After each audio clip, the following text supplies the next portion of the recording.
povreda poslovnika. Čekajte, sačekajte, sedite, molim vas. Pa kako da uvrsti kad ste ga ofrlje uradili? Uradili ste ga samo da biste ga uradili. Kako to da uradim? Kako mogu da stavim nešto na dnevni red kad nema veze sa zdravom logikom?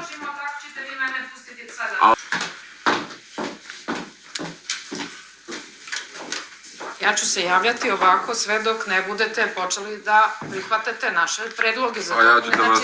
To su vrlo konstruktivni predlozi i nema razloga da ih ne uvrstite, pa čak i ako smo omašili neku brojku ili neki član nekog zakona. Gospođo Lukić, držite se dnevnog reda, molim vas. Ovako, znači ja moram da kažem da smo mi kao Narodni pokret Srbije i opštinski odbor u Kovačici predložili zahtev za besplatnu užinu zdravlje dece je prioritet.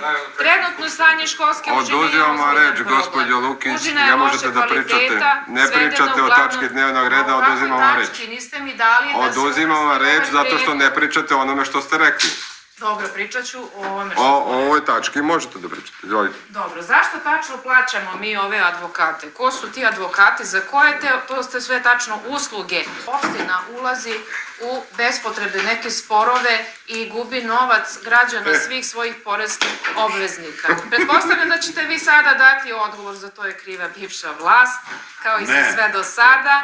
I sve mi ovo što plaćamo zbog neke bivše vlasti od kojih ste vi upravo nasledili ovu opštinu, ali mnogo njih je sada baš upravo u vašim redovima, kao što svi dobro znaju.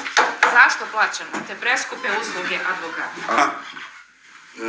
Trenutno za ovo nije kriva dugove doma zdravlja i sve te obične stvari. Ujedi pasa lutalice. Tuže.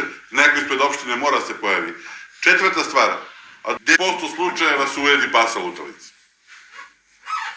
3, 5, 7, koliko god se dogodi, to je ono što se događa svaki dan. Sad ovo objasnio zašto mi to kao opština najviše plaćamo. Znači plaćamo 90% ovih kazni, odnosno tih sporova za ujede pasa. Zašto opština nije sistemski rešila problem pasa lutalica? Zašto angažujemo problematičnu firmu MB Avenija koja, kako građani saopštavaju, u jednom mestu opštine pokupi pse, pohvata ih, a onda ih pusti u drugom selu i tamo napadaju ljude. To bi bilo to. Što se tiče ovih naših omaških grešaka u pisanju zahteva, pa zato nećete da ih stavite na dnevni red, mi se izvinjavamo, možda treba još mnogo toga da učimo, to shvatam. Ja sam neko ko želi celog života ću nešto novo učiti i nemam problem sa tim i da mi se skrene pažnja na to, ali bilo bi dobro da nam to kažete blagovremeno pa da mi onda to možemo da ispravimo. Što se tiče ovog vašeg stalnog odbijanja, ja sam htjela da pričam danas o besplatnim udžbenicima, o besplatnoj užini koju opština treba iz budžeta i našla sam i model po kome to može da se uradi. Čak sam vam pripremila i odluku. Hoćete opet da vas prekinem, ja sam još uporniji. Tih zahteva, ja neću pričati sada o tome, ima načina na kome ću da kažem, nego hoću da kažem da ovo što vi radite je jedna vrsta institucionalnog nasilja. Znači ovo što odbijate predloge opozicije.